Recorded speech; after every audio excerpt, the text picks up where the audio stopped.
Last video में हमने प्लेटो के एथिक्स को डिस्कस किया था और इस वीडियो में हम उनकी पॉलिटिकल फिलॉसफी को डिस्कस करने वाले हैं।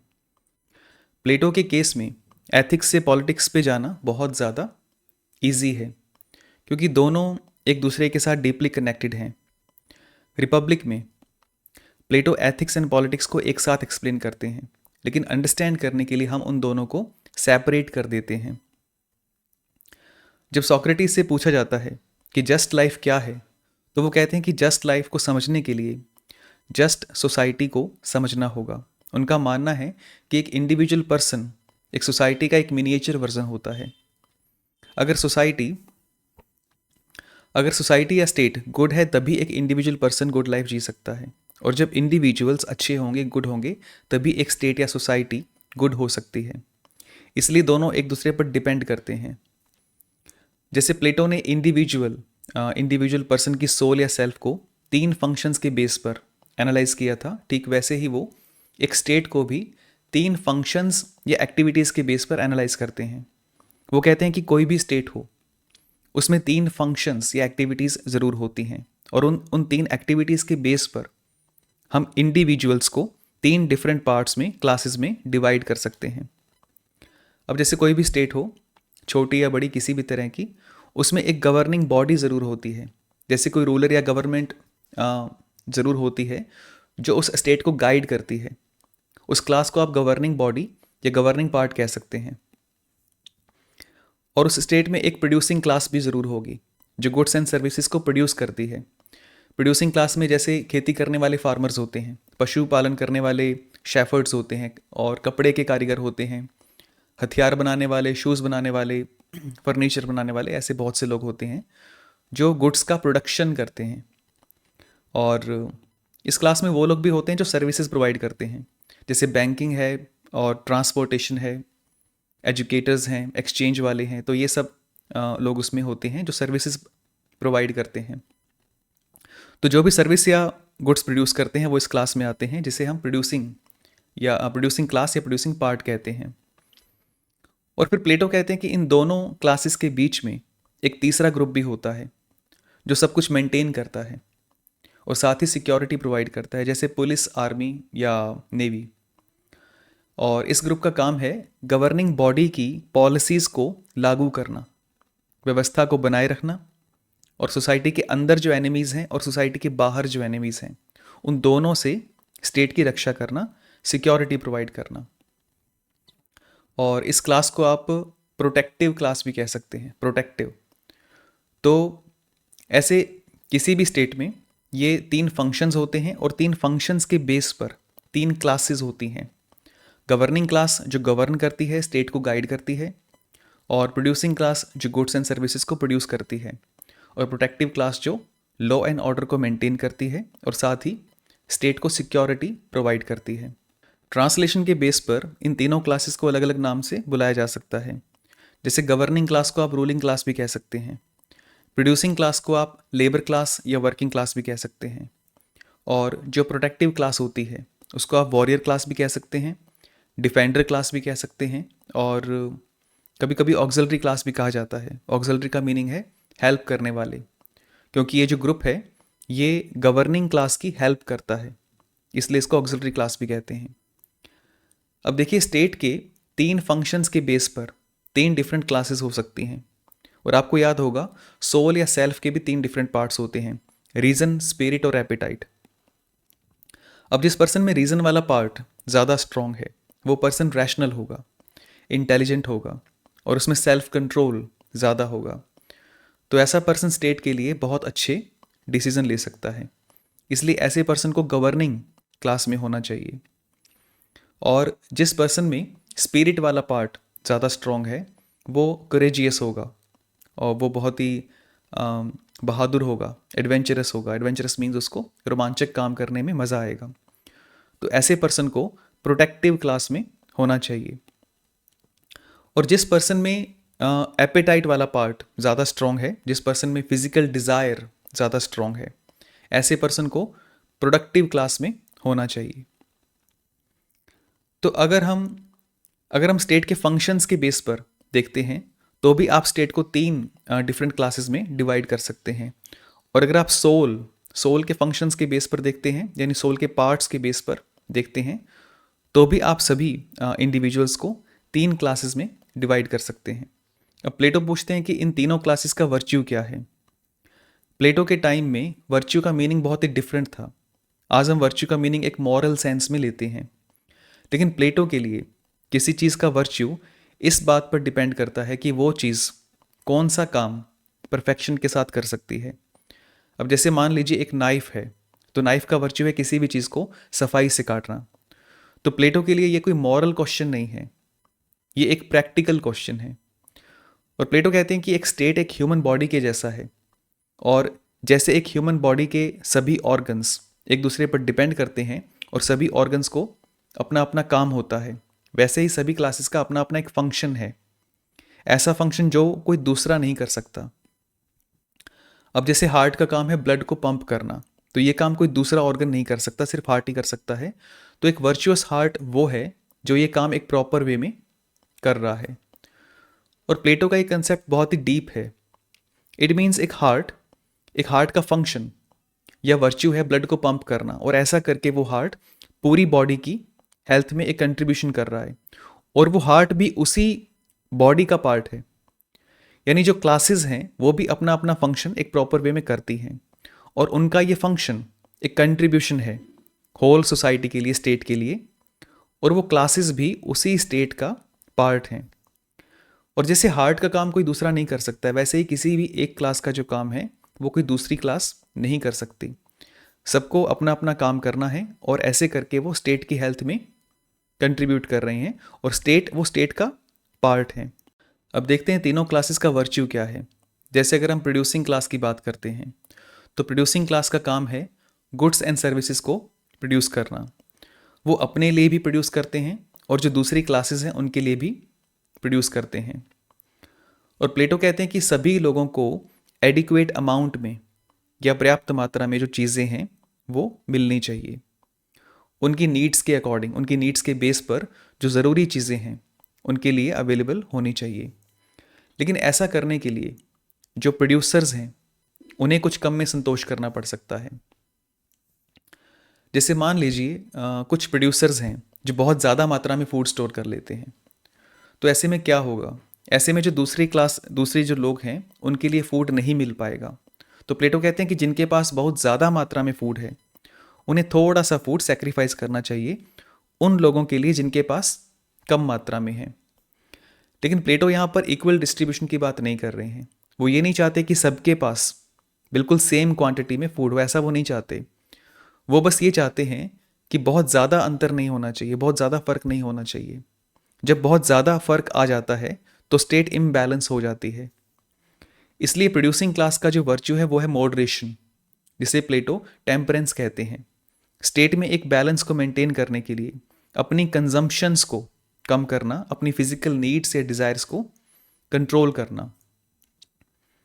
और आपको याद होगा हमने एथिक्स में डिस्कस किया था कि सोल का जो एपेटाइट वाला पार्ट है वो जब रीज़न के अकॉर्डिंग चलता है तो उसको हम सेल्फ कंट्रोल या टेम्परेंस कहते हैं।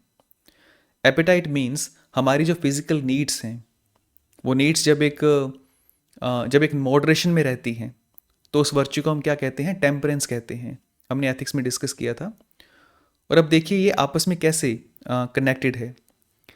स्टेट का एक फंक्शन है प्रोड्यूस करना, और जो प्रोड्यूसिंग क्लास है उसका वर्च्यू जो होना चाहिए वो भी है टेम्परेंस और मॉडरेशन या सेल्फ कंट्रोल। और ठीक ऐसे ही जिस पर्सन का एपेटाइट वाला पार्ट ज़्यादा स्ट्रॉन्ग है और उस पर्सन को इस क्लास में होना चाहिए, और उसका वर्च्यू भी टेम्परेंस या सेल्फ कंट्रोल है। इट मीन्स एक इंडिविजुअल अपने नेचर के अकॉर्डिंग एक क्लास को ज्वाइन करता है, और जो उस इंडिविजुअल का वर्च्यू है वही उस क्लास का वर्च्यू है, जो उस इंडिविजुअल का फंक्शन है वही उस क्लास का फंक्शन है। तो इसका मीनिंग ये हुआ कि एक इंडिविजुअल पर्सन अपने नेचर के अकॉर्डिंग अपने एक वर्चुअस वे में काम करते हुए स्टेट में एक कंट्रीब्यूशन कर सकता है। और ठीक इसी तरह से जो दूसरी क्लास है प्रोटेक्टिव क्लास, उसका काम है स्टेट को डिफेंड करना, स्टेट की रक्षा करना, और ये काम करने के लिए उसे कोरेजियस होना बहुत ज़रूरी है। और इसलिए इस क्लास का वर्च्यू है कॉरेज या साहस। जिस पर्सन में स्पिरिट वाला पार्ट ज़्यादा स्ट्रॉन्ग है और वो पार्ट रीज़न के अकॉर्डिंग चलता है, उसको हम एक कोरेजियस पर्सन कहते हैं। और वही पर्सन प्रोटेक्टिव क्लास में आता है, प्रोटेक्टिव क्लास को ज्वाइन करता है, और इस क्लास का वर्च्यू भी सेम है, कॉरेज। तो ऐसे ही गवर्निंग क्लास का भी काम है, हाईएस्ट लेवल के जो डिसीजंस हैं उनको लेना, और सही डिसीजन लेने के लिए एक नॉलेज का होना ज़रूरी है। इसलिए नॉलेज, रीज़न और विजडम इस क्लास का वर्च्यू है। और जिस पर्सन का रीज़न वाला पार्ट ज़्यादा स्ट्रांग है वो इस क्लास में आ सकता है। और कई बार फिलॉसफी में क्वेश्चन आता है कि प्लेटो के अकॉर्डिंग आइडियल स्टेट क्या होती है। तो यहाँ पर आप आइडियल स्टेट का जो मीनिंग है उसको आप क्लियरली समझ सकते हैं।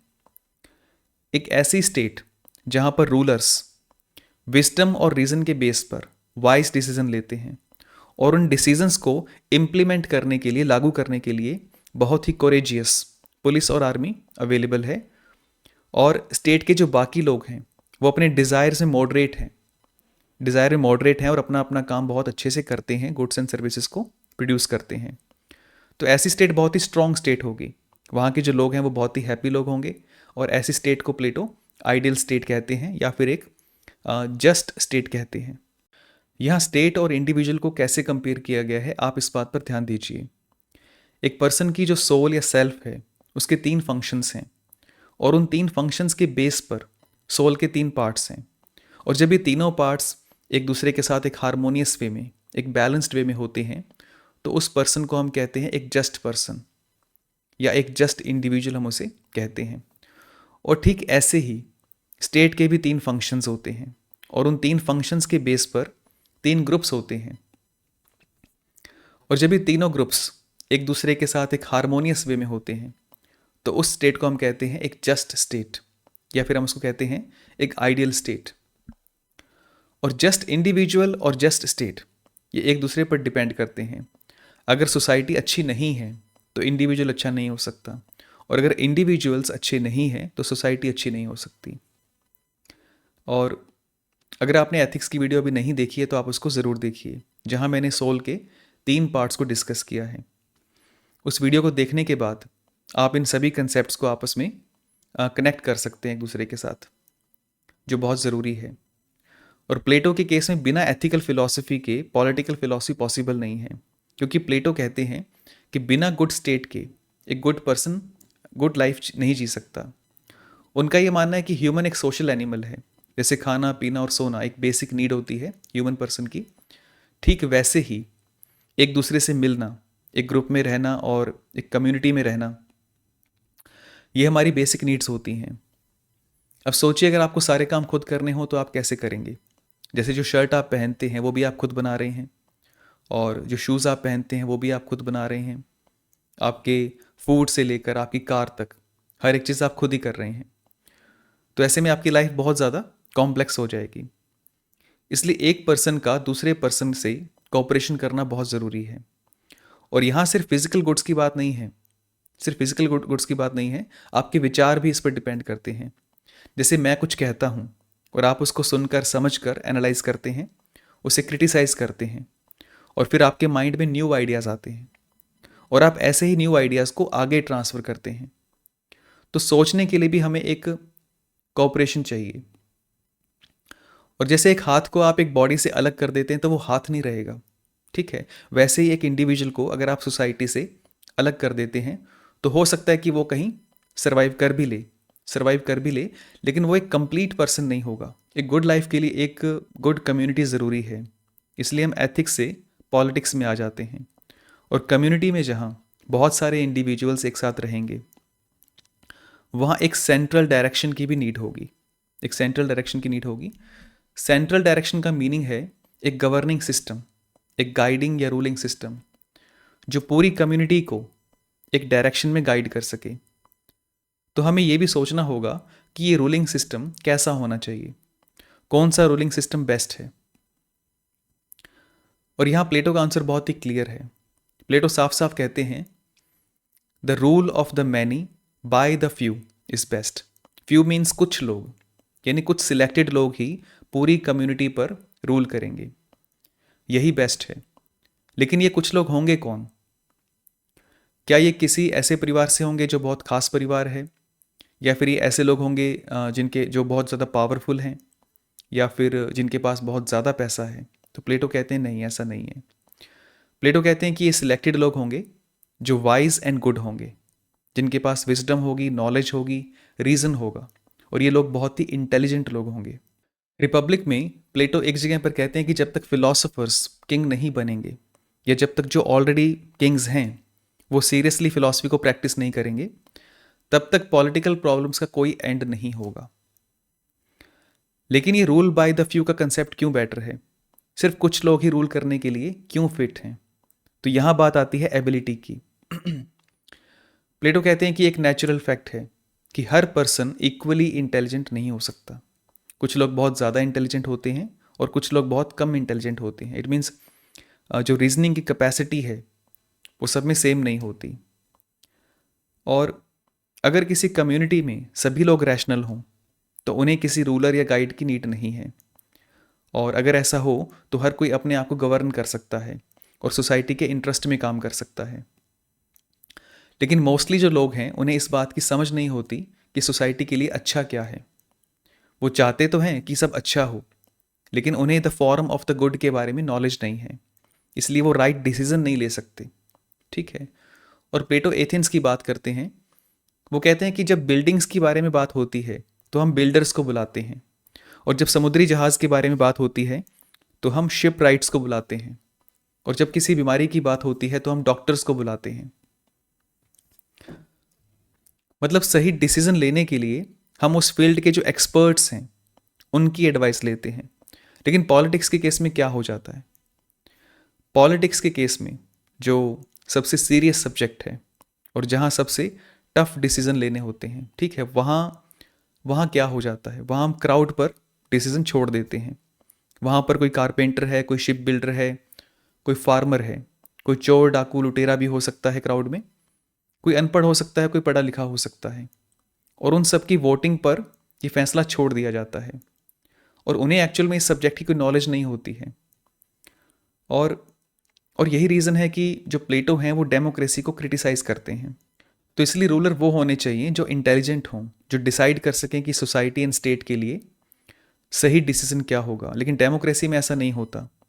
डेमोक्रेसी में लोग अपने लीडर्स को चूज़ करते हैं, और वो उन लीडर्स को चूज़ करते हैं जो रेटोरिक में एक्सपर्ट हों, जो बोलने में एक्सपर्ट हों, जो अपने शब्दों से आपको प्रभावित कर सकते हैं। और ये एक मेन रीज़न था कि लोग सॉफिस्ट्स को इतना ज़्यादा पसंद करते थे।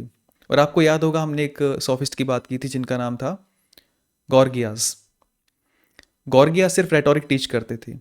वो कहते थे कि मैं आपको रेटोरिक सिखा सकता हूँ, जिससे आप कोर्ट में जजेस को, काउंसिल में सीनेटर्स को, और असेंबली में आम लोगों को, आम जनता को अपनी बातों से प्रभावित कर सकते हो और अपनी साइड पर कर सकते हो।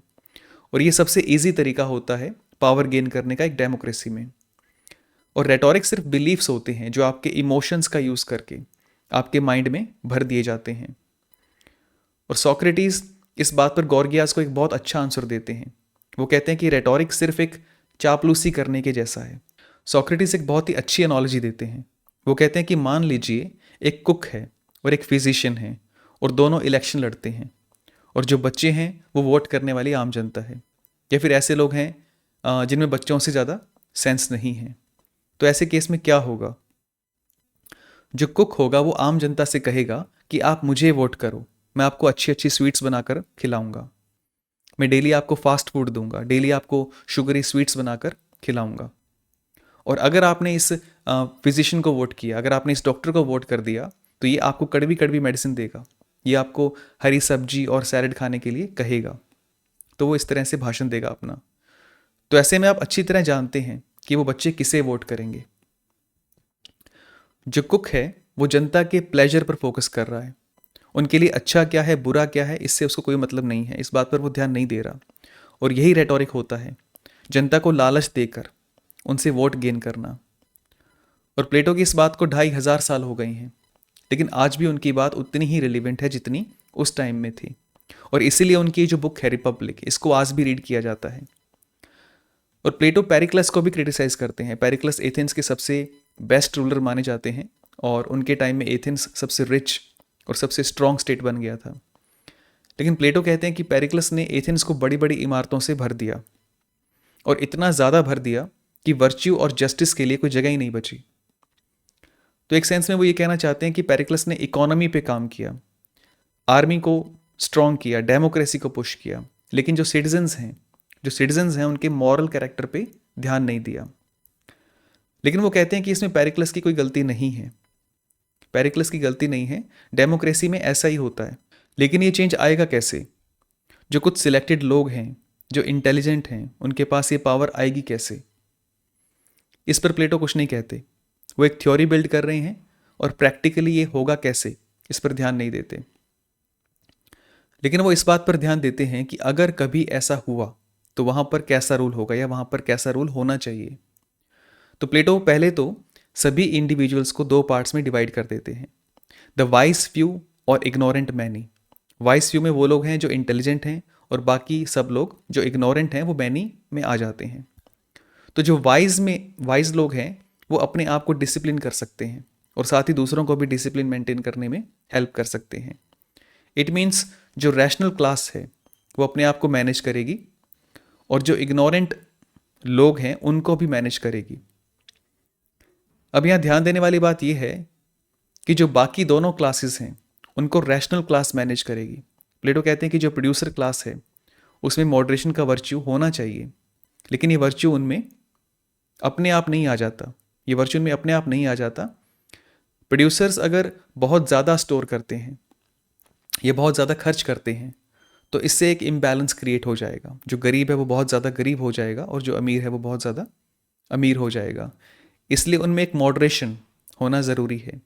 लेकिन ये मॉडरेशन, ये टेम्परेंस, ये सेल्फ कंट्रोल रेगुलेट किया जाएगा, और ठीक ऐसे ही प्रोडक्टिव क्लास के साथ भी होगा। और हो सकता है कि उनको अच्छा ना लगे, लेकिन ऐसा करना ज़रूरी है उनकी भलाई के लिए, ऐसा करना ज़रूरी है उनके अच्छे के लिए। इसलिए रूलर का काम है उन लोगों को चूज़ करना जो प्रोड्यूसर्स बन सकते हैं, और फिर उन्हें प्रोड्यूसर बनाना। और ऐसे ही जो प्रोटेक्शन क्लास है उनमें भी ऐसे ही करना, ऐसे लोगों को चूज़ करना जो प्रोटेक्टर बन सकते हैं, जो डिफेंडर बन सकते हैं, और उसके बाद उन्हें डिफेंडर बनाना। तो ऐसे प्लेटो सबको वाइस व्यू और इग्नोरेंट मैनी में डिवाइड कर देते हैं। और वाइस व्यू का काम है अपने आप को डिसिप्लिन करना, अपने आप को मैनेज करना, और साथ ही जो बाकी लोग हैं उनको भी रेगुलेट करना, उनको भी मैनेज करना। और इस काम को करने के लिए उनके सामने दो प्रॉब्लम्स होती हैं। एक है प्रॉब्लम ऑफ सिलेक्शन और दूसरी है problem of control. Problem of selection का मीनिंग है जो सिटीजन्स हैं उनकी एबिलिटीज़ को मेज़र करना। किसी पर्सन का माइंड कैसा है, किसी पर्सन में क्या स्पेशल है और कोई क्या काम कर सकता है, तो वैसे उनकी जो एबिलिटीज़ हैं उनके बेस पर उनका सिलेक्शन करना। उनमें कौन रूलर बनने के लिए फ़िट है, कौन प्रोड्यूसर या प्रोटेक्टिव क्लास के लिए फ़िट है, इस बेस पर सिलेक्शन करना। और प्रॉब्लम ऑफ कंट्रोल का मीनिंग क्या है? उन लोगों को कंट्रोल करना। अब जैसे एक पर्सन प्रोड्यूसर क्लास के लिए फ़िट है क्योंकि उसमें वो एबिलिटीज़ हैं जो एक प्रोड्यूसर में होनी चाहिए, लेकिन फिर भी वो ये काम अपनी मर्जी से नहीं करेगा।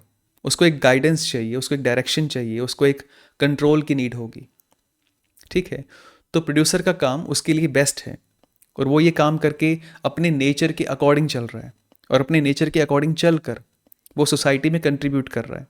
तो ये उसके लिए भी अच्छा है और स्टेट के लिए, सोसाइटी के लिए भी अच्छा है, लेकिन फिर भी वो ये काम अपनी मर्जी से नहीं करेगा। तो उस पर्सन से वो काम करवाया कैसे जाए? तो यहाँ प्लेटो फोर्स का यूज़ करने की बात करते हैं, लेकिन फिर वो कहते हैं कि फोर्स का यूज़ करके हम ज़्यादा लंबे टाइम तक ऐसा नहीं कर सकते। फोर्स का यूज़ करके हम किसी को कुछ टाइम के लिए कंट्रोल कर सकते हैं, लेकिन लंबे टाइम के लिए ये आइडिया अच्छा नहीं है, लंबे टाइम में ये आइडिया काम नहीं करेगा। फिर प्लेटो सजेस्ट करते हैं कि कंट्रोल करने का सबसे बेस्ट मेथड है प्रोपेगेंडा। प्रोपेगेंडा का यूज़ करके सबको बहुत ही ईजिली कंट्रोल किया जा सकता है। और यहाँ पर यह समझना ज़रूरी है कि प्रोपेगेंडा होता क्या है। प्रोपेगेंडा एक ऐसी एजुकेशन है जिसमें आपको एक स्पेसिफिक टाइप की इंफॉर्मेशन प्रोवाइड की जाती है, किसी एक स्पेसिफिक आइडियोलॉजी या व्यू पॉइंट को एंडोर्स करने के लिए, प्रमोट करने के लिए। और अगर हम इस टॉपिक को डिस्कस कर रहे हैं तो यहाँ प्रोपेगेंडा और एजुकेशन के बीच का जो डिफरेंस है उसको समझना भी बहुत ज़रूरी है। प्रोपेगेंडा और एजुकेशन, इन दोनों का इंटेंशन, मेथड और रिजल्ट तीनों में डिफरेंस होता है। अगर इंटेंशन की बात करते हैं तो प्रोपेगेंडा का इंटेंशन होता है एक स्पेसिफिक बिलीफ या आइडियोलॉजी को इंडोर्स करना या प्रमोट करना, और एजुकेशन का इंटेंशन होता है एक कंप्लीट नॉलेज प्रोवाइड करना और क्रिटिकल थिंकिंग को डेवलप करना। और इन दोनों का जो मेथड है वो मेथड भी एक दूसरे से डिफरेंट होता है। प्रोपेगेंडा में सिलेक्टिव इन्फॉर्मेशन दी जाती है, जो सच है उसको पूरा नहीं बताया जाता। जो कंप्लीट इन्फॉर्मेशन है उसमें बहुत ही काट छांट करके ऐसी इन्फॉर्मेशन जो उस आइडियोलॉजी या व्यू पॉइंट को सपोर्ट करती है, सिर्फ वही इन्फॉर्मेशन आपको दी जाती है। और साथ ही इसमें इमोशंस का ज़्यादा यूज़ होता है, लॉजिक का यूज़ इसमें बहुत ही कम करते हैं। लेकिन एजुकेशन का मेथड इससे अलग है। इसमें आपको कंप्लीट इन्फॉर्मेशन दी जाती है, क्वेश्चन करने के लिए, डिस्कशंस करने के लिए आपको मोटिवेट किया जाता है, और एक ही टॉपिक पर जो डिफरेंट पर्सपेक्टिव्स हैं उन सभी पर्सपेक्टिव्स को एक्सप्लोर करने के लिए आपको मोटिवेट किया जाता है। तो इन दोनों का जो रिजल्ट है वो भी एक दूसरे से डिफरेंट है। प्रोपेगेंडा आपकी सोच को सीमित कर देता है और आप सिर्फ एक ही डायरेक्शन में सोचना शुरू कर देते हैं। लेकिन एजुकेशन ऐसा नहीं करता। एजुकेशन आपकी थिंकिंग और अंडरस्टैंडिंग को इम्प्रूव करती है। और प्लेटो कहते हैं कि प्रोपेगेंडा सबसे बेस्ट वे है कंट्रोल करने के लिए। तो जनता को ऐसी एजुकेशन प्रोवाइड करनी चाहिए जिससे वो ट्रेडिंग, बैंकिंग, फार्मिंग या जो भी उनका काम है, जो भी वो प्रोड्यूसिंग वर्क है, वो काम इजीली कर सकें। और साथ ही उनके माइंड को ऐसे ट्रेन करना चाहिए कि वो हमेशा गाइडेंस या ऑर्डर की नीड फील करें। ठीक है, उनका माइंड ऐसा होना चाहिए कि वो अथॉरिटी को फॉलो करें, ऑर्डर्स को फॉलो करें, और जो एब्स्ट्रैक्ट कंसेप्ट्स हैं या जो कंसेप्चुअल अंडरस्टैंडिंग है वो सब उनको नहीं सिखानी चाहिए। और प्लेटो कहते हैं कि अगर ऐसी एजुकेशन प्रोवाइड की जाएगी तो ये लोगों के लिए भी बहुत अच्छी है और स्टेट के लिए भी बहुत अच्छी है। मतलब इसमें दोनों की भलाई है, स्टेट की भी भलाई है और लोगों की भी भलाई है। यानी प्लेटो जिस प्रोपेगेंडा की बात कर रहे हैं वो किसी का नुकसान करने के लिए नहीं है। वो एक ऐसी ट्रेनिंग है जिससे सोसाइटी को मैनेज किया जा सके। सोसाइटी में जो लोग हैं वो अपने नेचर के अकॉर्डिंग अपना जो काम है वो सही तरीके से कर सकें और सोसाइटी में एक कंट्रीब्यूशन दे सकें। लेकिन प्लेटो की यहाँ पर एक कंडीशन है जो मैंने आपको पहले बताई थी। ऐसी एजुकेशन तभी अच्छी हो सकती है जब रूलर या किंग एक फिलोसफर हो, जब उसको फॉर्म ऑफ द गुड के बारे में नॉलेज हो, उसमें विजडम और इंटेलिजेंस हो, और वो सारे डिसीजन स्टेट और सिटीजन की भलाई के लिए लेता हो। लेकिन अगर ऐसा नहीं है तो ऐसी एजुकेशन बहुत ही ज़्यादा डेंजरस हो सकती है। और मैं आपको बताना चाहता हूँ कि रूलर या किंग, फिलोसफर हो या ना हो, वो एक अच्छा पर्सन हो या फिर एक बुरा पर्सन हो, ऐसी एजुकेशन हमेशा दी जाती रही है और आज भी दी जा रही है। और एक क्वेश्चन ये भी आता है कि अगर आम लोगों को रियल एजुकेशन नहीं दी जाएगी तो वो सही डिसीजन कैसे लेंगे? इसका आंसर है कि एक्शन या डिसीजन लेने के लिए राइट ओपिनियन काफ़ी होता है। राइट ओपिनियन या ट्रू बिलीफ काफ़ी होता है। उसके लिए नॉलेज या अंडरस्टैंडिंग की नीड नहीं होती। जैसे मान लीजिए जैसे स्कूल में आपको बताया जाता है कि सर्कल का एरिया कैसे कैलकुलेट करते हैं। वो कहते हैं कि अगर आपके पास रेडियस है तो आप इस रेडियस की वैल्यू को पाई आर स्क्वायर फार्मूला में फीड कर दीजिए और आंसर आ जाएगा। तो ऐसे वो आपको एक फार्मूला बता देते हैं, उस फार्मूला को आप याद कर लेते हैं। अगर आपको नहीं पता कि वो फार्मूला काम कैसे कर रहा है या उसकी कंसेप्चुअल अंडरस्टैंडिंग आपको नहीं है तो भी आंसर राइट आएगा। और अगर आपको पता है कि वो कैसे काम करता है तो भी आंसर राइट आएगा, सेम आएगा। इट मीन्स अगर आपके पास राइट इन्फॉर्मेशन है तो वो काफ़ी है एक्शन लेने के लिए। आपको कंसेप्चुअल अंडरस्टैंडिंग या नॉलेज की नीड नहीं है। और प्रोपेगेंडा में इतना ही काफ़ी होता है। आपको ट्रू बिलीफ या राइट ओपिनियन बता दिया जाता है जो आपकी क्लास के लिए ज़रूरी होता है। और आउट ऑफ सिलेबस मैं आपको कुछ बताना चाहता हूँ कि आप प्रोपेगेंडा से कैसे बच सकते हैं। इसका सबसे सिंपल और इजी तरीका है सोर्स बुक्स को रीड करना। स्कूल और कॉलेजेस में मोस्टली जो बुक्स आपको दी जाती हैं वो आपके लिए स्पेशल तैयार की गई होती हैं, और उन बुक्स में सोर्स बुक्स में से सिलेक्टिवली कुछ पैराग्राफ्स को चूज़ किया जाता है और उन पैराग्राफ्स को एक इंटरप्रिटेशन के साथ लिखा जाता है। तो वो बुक्स एक टेलर्ड वर्जन होता है जो आपके लिए बनाई जाती हैं।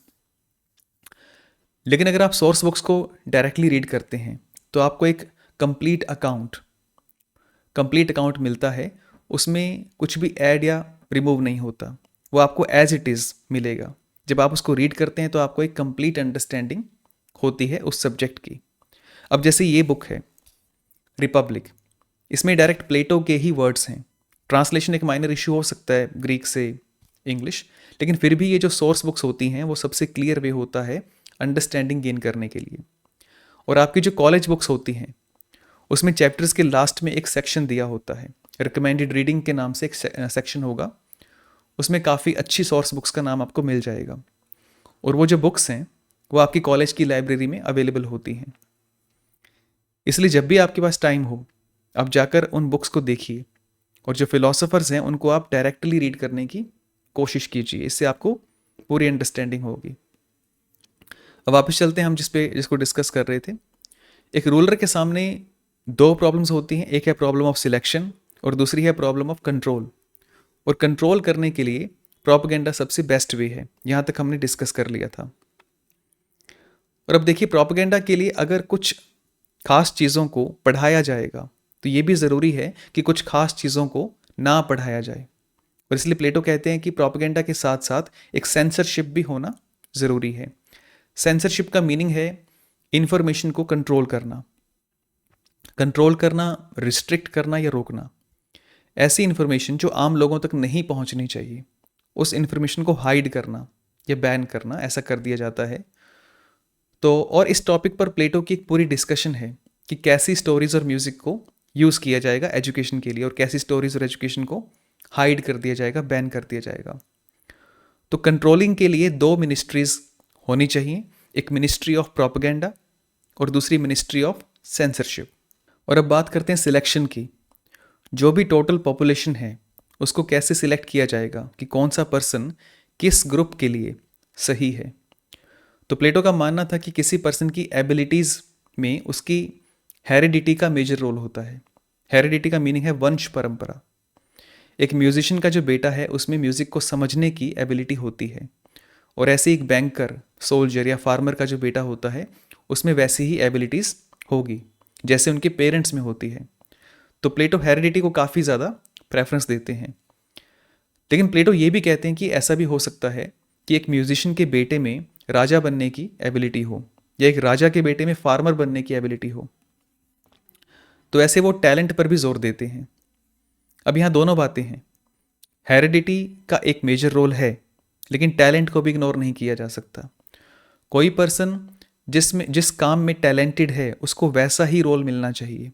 और प्लेटो कहते हैं कि जो फीमेल्स हैं वो भी टैलेंटेड हो सकती हैं, हो सकता है उनमें भी रूलर बनने की एबिलिटी हो। और उनके टाइम में ये सोच काफ़ी ज़्यादा रेडिकल थी। तो एक सेंस में प्लेटो की जो सोसाइटी है वो एक मेरिटोक्रेसी है। मेरिटोक्रेसी मीन्स जो मेरिट पर बेस्ड हो। हेरिडिटी का रोल है लेकिन मेरिट को भी इग्नोर नहीं किया जा सकता।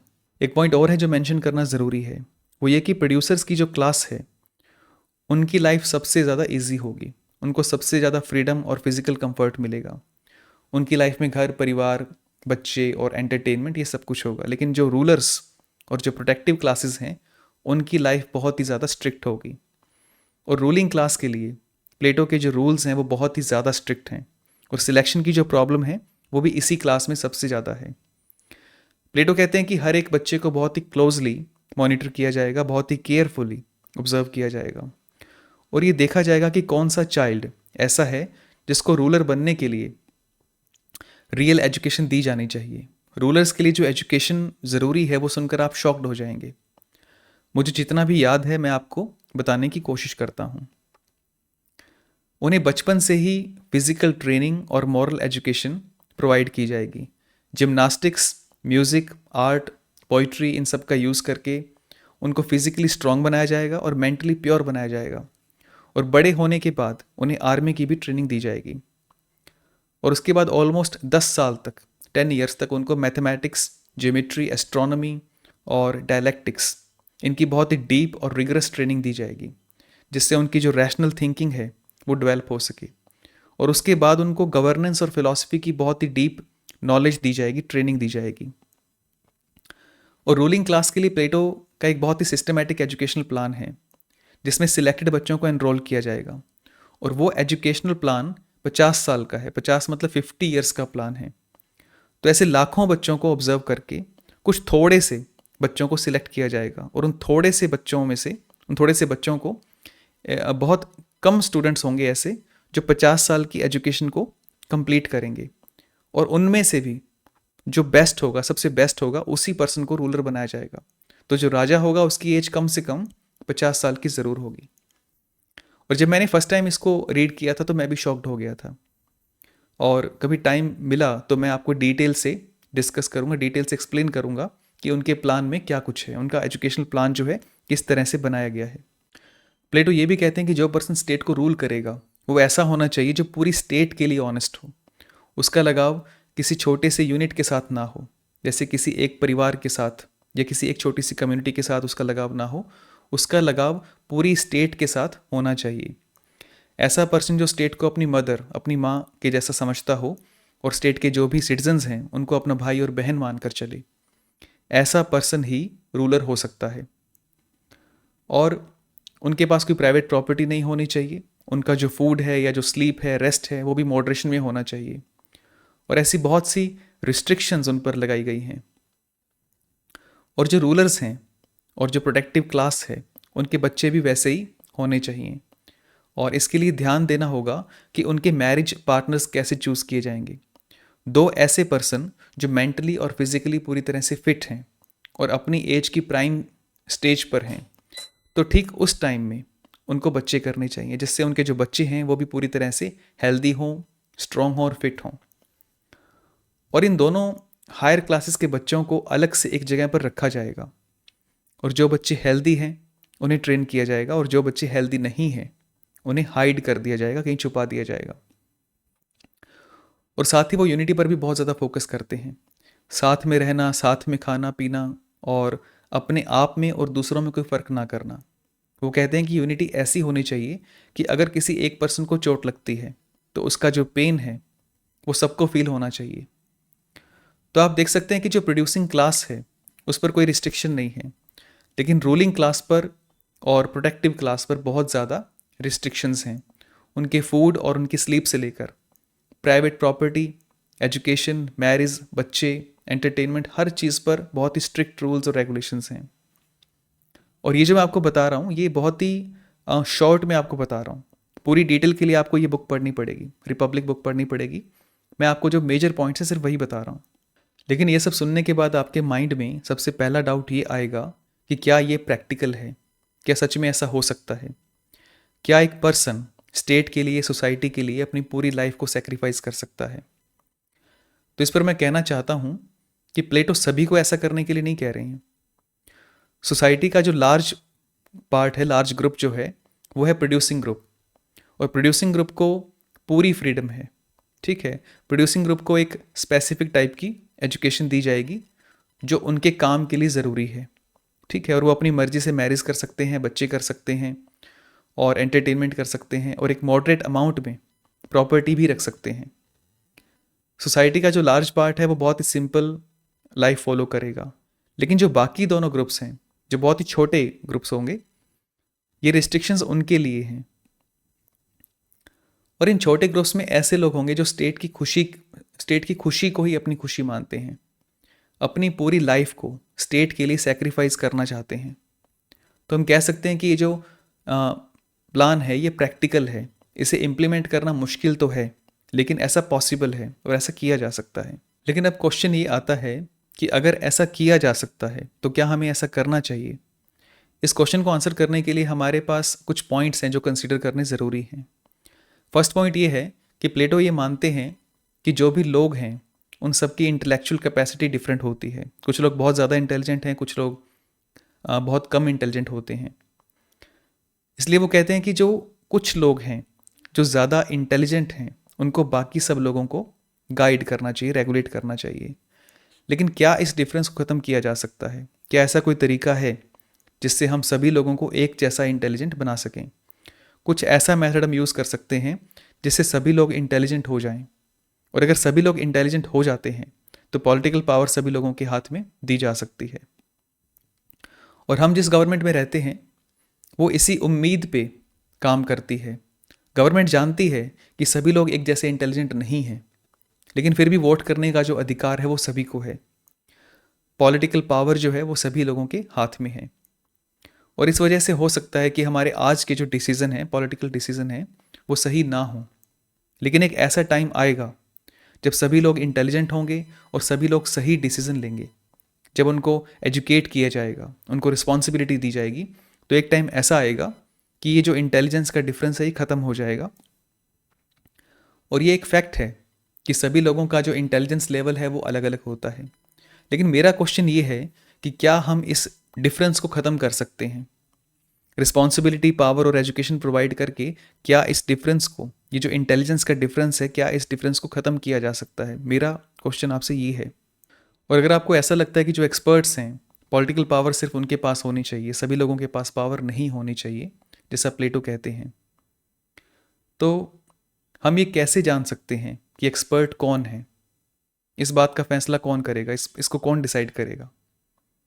अगर हम कोई टेस्ट बनाते हैं, कोई एग्ज़ाम बनाते हैं, कोई क्राइटेरिया डिसाइड करते हैं, कोई साइकोलॉजिकल मेथड्स या डायग्नोसिस यूज़ करते हैं, तो उन सब का बेसिस क्या होगा? तो यहाँ भी एक मेजर इशू आ जाता है। और हम मानते हैं कि जो एक्सपर्ट होगा, जो रूलर होगा, उसको पॉलिटिकल साइंस की नॉलेज होगी। लेकिन यहाँ पर एक एपिस्टेमोलॉजिकल इशू भी आ जाता है कि ये जो पॉलिटिकल साइंस की नॉलेज है, इसका नेचर क्या है? क्या ये मैथमेटिक्स की नॉलेज की जैसी है? जैसे ट्रायंगल या सर्कल होता है, उसका नेचर होता है। एक सर्कल का जो एरिया है वो आपके मूड पर डिपेंड नहीं करता, ये बहुत ही स्ट्रेट और बहुत ही सर्टन होता है। अगर पॉलिटिकल साइंस एक ऐसी नॉलेज है तो इसमें एक्सपर्ट हो सकते हैं।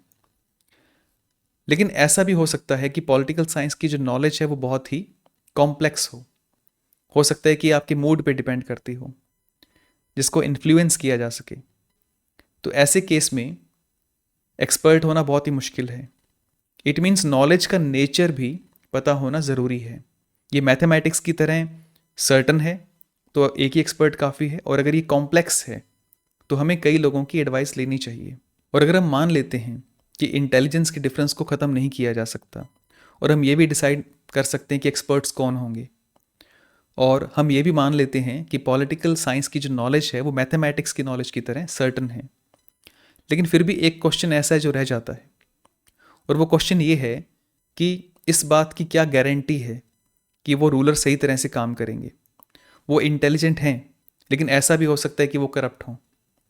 प्लेटो कहते हैं कि वर्च्यू और नॉलेज में कोई डिफरेंस नहीं है। अगर किसी पर्सन को पता है कि राइट और रॉन्ग क्या है, तो वो हमेशा राइट को चूज करेगा और रॉन्ग को वो हमेशा इग्नोर करेगा। इट मीन्स कोई भी पर्सन जानबूझकर गलत काम नहीं करता, ऐसा प्लेटो का कहना है। लेकिन कई बार ऐसा भी होता है कि किसी पर्सन को नॉलेज होती है लेकिन फिर भी वो सही काम नहीं करता। तो इस पर प्लेटो कहते हैं कि राइट और रॉन्ग में एक पर्सन हमेशा राइट को चूज करता है। लेकिन प्रॉब्लम कब आती है? प्रॉब्लम तब होती है जब दो राइट्स में से चूज करना हो, और यहाँ जो प्रॉब्लम है वो मेजरमेंट की प्रॉब्लम होती है। प्लेटो कहते हैं कि जो चीज़ हमारे पास होती है वो बड़ी नज़र आती है, और जो चीज़ दूर होती है वो छोटी नज़र आती है। डिस्टेंस की वजह से हम चीज़ों का जो साइज़ है उसको सही से मेजर नहीं कर पाते, और सही मेजरमेंट ना कर पाना ये नॉलेज की एक मिस्टेक है। जैसे एक पर्सन के सामने दो अच्छी चीज़ें हैं, या तो वो स्वीट्स खा सकता है, आज वो स्वीट्स खा सकता है, मिठाई खा सकता है, या फिर वो फ्यूचर में फिट और हेल्दी रह सकता है। और अच्छा मैं इसलिए कह रहा हूँ क्योंकि दोनों ही चीज़ों में प्लेजर है। मिठाई खाना भी अच्छा लगता है, प्लेजरेबल है, और फिट रहना ये भी बहुत अच्छा लगता है। अब यहाँ दो अच्छी चीज़ों में हमें डिसाइड करना है, डिसाइड करने का इशू है। तो मिठाई खाने का जो प्लेजर है वो बहुत ही कम है, लेकिन ये पास में है, लेकिन इसीलिए हमें ये ज़्यादा बड़ा नज़र आता है। और फिट रहने का जो प्लेजर है वो बहुत ही ज़्यादा है, लेकिन वो दूर है, इस वजह से वो हमें छोटा नज़र आता है। और इस डिस्टेंस की वजह से हम प्लेजर का जो सही साइज़ है उसका आइडिया नहीं लगा पाते और गलती कर बैठते हैं। लेकिन क्या सभी रॉन्ग डिसीजंस के पीछे यही रीज़न होता है, या कोई और भी रीज़न हो सकता है? प्लेटो की जो स्टेट है वो डिवीज़न पर बेस्ड है। लेबर या फंक्शन के बेस पर सोसाइटी को डिफरेंट क्लासेस में डिवाइड किया गया है। तो ऐसे में कई बार एक पर्सन अपनी क्लास या ग्रुप के इंटरेस्ट पर ज़्यादा ध्यान देना शुरू कर देता है, और भूल जाता है कि वो सोसाइटी का सिर्फ एक छोटा सा पार्ट है। सोसाइटी नहीं है, छोटा सा पार्ट है। जैसे रूलिंग क्लास की बात करते हैं, रूलिंग क्लास बनाई गई थी कि वो स्टेट को मैनेज कर सके, लेकिन अगर वो क्लास सेल्फिश हो जाए तो सिर्फ अपनी ही क्लास पर ध्यान देगी और बाकी जो क्लासेस हैं उनको इग्नोर करेगी। और कोई भी ऑर्गेनाइजेशन जो ऐसे पार्ट्स में डिवाइड होती है, वहाँ पर ये प्रॉब्लम आ सकती है और आ ही जाती है। और कई बार ऐसा भी हो जाता है कि बहुत ज़्यादा पावर कुछ लोगों के जब पास आ जाती है तो वो करप्ट हो जाते हैं। इतिहास में ऐसा कई एग्जाम्पल आप देख सकते हैं। ऐसे बहुत से पर्सन हुए हैं जिन्होंने जब शुरुआत की तो उनकी इंटेंशंस बहुत ही अच्छी थी, लेकिन पावर गेन करने के बाद वो करप्ट हो गई। और प्लेटो को जब आप रीड करते हैं तो एक बार ऐसा लगता है कि वो टोटलिटेरियन गवर्नमेंट को सपोर्ट कर रहे हैं। टोटलिटेरियन मीन्स जहाँ पर एक ही पार्टी का राज हो, कोई अपोजिशन ना हो, कोई आम जनता के पास कोई राइट्स ना हो, और यहाँ एक ही पार्टी के पास फुल पावर होती है, फुल पावर होती है। जैसे प्रोपेगेंडा का यूज़ करना, प्रोपेगेंडा का यूज़ करके किसी स्पेसिफिक आइडियोलॉजी को प्रमोट करना, सेंसरशिप का यूज़ करना, फैक्ट्स को हाइड करना, बैन करना, और मिलिट्री और पुलिस की जो फोर्स है उसका बहुत ही ब्रूटल यूज़ करना। आपने वो बुक रीड की होगी जॉर्ज ऑरवेल की 1984। उस बुक में, एक मिनट रुकिए मैं आपको बुक दिखाता हूँ। आपने ये बुक रीड की होगी 1984 जॉर्ज ऑरवेल की। इस बुक में भी सेम ऐसा ही दिया गया है। इसमें एक रूलिंग पार्टी होती है जो सर्विलेंस, प्रोपेगेंडा और फियर का यूज़ करके अपनी पावर को मेंटेन करती है। तो ये एक टोटलिटेरियन गवर्नमेंट है। लेकिन प्लेटो और ऑरवेल की स्टेट में एक मेजर डिफरेंस है, और वो डिफरेंस है रूलिंग पार्टीज़ के कैरेक्टर में।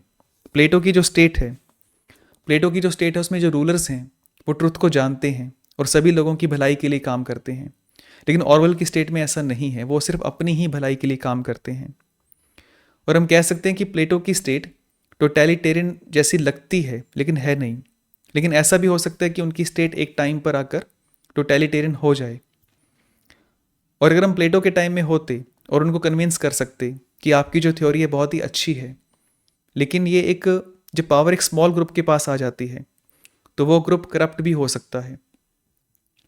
तो हो सकता है कि प्लेटो अपनी इस थ्योरी को चेंज कर देते। और प्लेटो को भी अपनी इस थ्योरी पर डाउट था। रिपब्लिक में सोक्रेटिस एक पॉइंट पर आकर डाउट करते हैं कि क्या ये प्लानिंग सही से काम करेगी। तो वो अपनी ही थ्योरी को एनालाइज करते हैं और वो देखते हैं कि ऐसे 4 इश्यूज हो सकते हैं जिससे ये थ्योरी काम ना करे और स्टेट पूरी तरह से फेल हो जाए। और इस एनालिसिस को हम फिलॉसफी में कहते हैं 4 deviations from the ideal state. Ideal state का मीनिंग है रूल ऑफ द बेस्ट, जिसको एरिस्टोक्रेसी कहा जाता है, या प्लेटो के केस में कहना चाहिए इंटेलेक्चुअल एरिस्टोक्रेसी। ये प्लेटो का आइडिया है कि जो बेस्ट है वो रूल करे, फिलोसोफर्स किंग हो, और तीनों क्लासेस एक परफेक्ट वे में काम करें, जैसे हमने पहले डिस्कस किया था। लेकिन प्लेटो कहते हैं कि एक टाइम ऐसा आता है जब रूलर्स अपनी नेक्स्ट जनरेशन को सही से चूज़ नहीं करते। इसके कई रीज़न हो सकते हैं।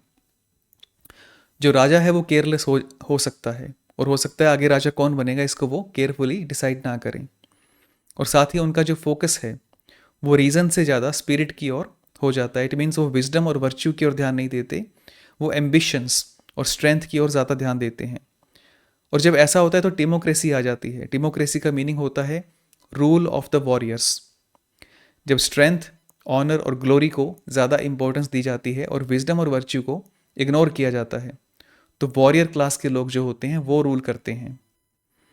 इसमें एजुकेशन की जो क्वालिटी है वो कम हो जाती है, फिजिकल स्ट्रेंथ पर ज़्यादा ध्यान दिया जाता है, और साथ ही वेल्थ को स्टोर करने की कोशिश की जाती है, क्योंकि जितनी ज़्यादा वेल्थ होगी उतनी ही ज़्यादा पावर होगी। वेल्थ और पावर एक दूसरे से कनेक्टेड हैं, ये आप जानते हैं। और रूलिंग पार्टी या राजा जब वेल्थ स्टोर करना शुरू कर देता है, या स्टेट में कुछ इंडिविजुअल्स बहुत ज़्यादा वेल्थ स्टोर करना शुरू कर देते हैं, तो सोसाइटी में एक इम्बैलेंस आ जाता है।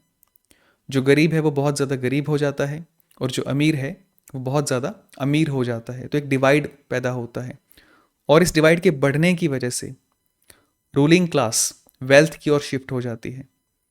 इंटेलेक्चुअल एरिस्टोक्रेसी में विजडम सबसे प्राइमरी था, जो बाद में स्ट्रेंथ और ऑनर पर शिफ्ट हो गया। स्ट्रेंथ पर शिफ्ट होने से डेमोक्रेसी आ गई, और स्ट्रेंथ को मेंटेन करने के लिए वेल्थ का यूज़ किया गया, और स्टेट वेल्थ पे शिफ्ट हो गई, और ऐसा करने से ओलिगार्की आ जाती है। ओलिगार्की का मीनिंग है रूल ऑफ द रिच। जो कुछ अमीर लोग होते हैं जिनके पास बहुत ज़्यादा पैसा होता है, वो रूल करते हैं। और ऐसे लोग जब रूल करते हैं तो उनका सारा फोकस अपनी वेल्थ को इंक्रीज़ करने में होता है कि कैसे भी करके अपनी वेल्थ को और ज़्यादा बढ़ाया जा सके। और जो गरीब लोग हैं उनके पास कोई राइट्स नहीं होते। और ओलिगार्की में जो अमीर लोग हैं वो अपनी वेल्थ को प्रोटेक्ट करने के लिए बहुत ही स्ट्रिक्ट रूल्स बनाते हैं, और जो गरीब लोग हैं उनको बहुत ज़्यादा परेशान करते हैं, उनको अपने बेनिफिट के लिए यूज़ करते हैं, उनका शोषण करते हैं, उनको गुलाम बना लिया जाता है। और एक टाइम ऐसा आता है जब गरीब लोग बहुत ज़्यादा परेशान होकर बहुत ज़्यादा गुस्से में आ जाते हैं और फ्रीडम अटेन करने के लिए रिवोल्ट कर देते हैं, क्रांति कर देते हैं, और जो अमीर लोगों का शासन होता है उसको उखाड़ फेंकते हैं। और जब ऐसा होता है तो डेमोक्रेसी एस्टेब्लिश होती है, जो पावर है वो आम लोगों के पास आ जाती है, और डेमोक्रेसी में फ्रीडम को हाईएस्ट वैल्यू दी जाती है। जो लोग बहुत लंबे टाइम से दबे कुचले थे उन्हें लगता है कि हम फ्री हो गए हैं, अब सभी लोग इक्वल हैं, कोई छोटा या बड़ा नहीं है। और इसी कंप्लीट फ्रीडम की वजह से स्टेट में कोई ऑर्डर नहीं रहता, क्योंकि जब पावर भीड़ के पास में होती है, भीड़ के हाथ में होती है, तो उन्हें कोई गाइड करने वाला नहीं होता। पहले वो सब एक होकर एक ओलिगार्क के खिलाफ लड़ रहे थे, उनके पास एक एनिमी था और एक मोटिव था कि फ्रीडम अटेन करनी है। लेकिन अब उनके पास ना तो कोई एनिमी है और ना ही ऐसा कोई मोटिव है, उनके पास कोई कॉमन मोटिव या कोई कॉमन गोल नहीं है, ठीक है। और ऐसा गोल जो भीड़ को यूनिटी प्रोवाइड कर सके, उनको गाइड कर सके। और जैसे जैसे ये डिसऑर्डर बढ़ता जाता है वैसे वैसे उन्हें एक पावरफुल लीडर की नीड फील होती है। उन्हें ऐसा लगता है कि कोई ऐसा होना चाहिए जो स्टेट को एक राइट डायरेक्शन में गाइड कर सके। और उस टाइम में जो भी लीडर होता है वो उसको सपोर्ट करने लगते हैं, और ऑर्डर को मेंटेन करने के लिए वो अपनी फ्रीडम को सेक्रीफाइस कर देते हैं। और वो जो लीडर होता है वो डिक्टेटर बन जाता है।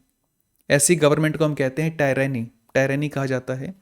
आम लोगों को लगता है कि वो हमें प्रोटेक्ट करेगा, लेकिन धीरे धीरे वो अपने एनिमीज़ को ख़त्म कर देता है, जो उसको क्रिटिसाइज़ करते हैं उनकी आवाज़ को दबा देता है और लोगों के मन में एक डर पैदा कर देता है। और ऐसी गवर्नमेंट बहुत ही ज़्यादा ओप्रेसिव होती है, वायलेंट होती है।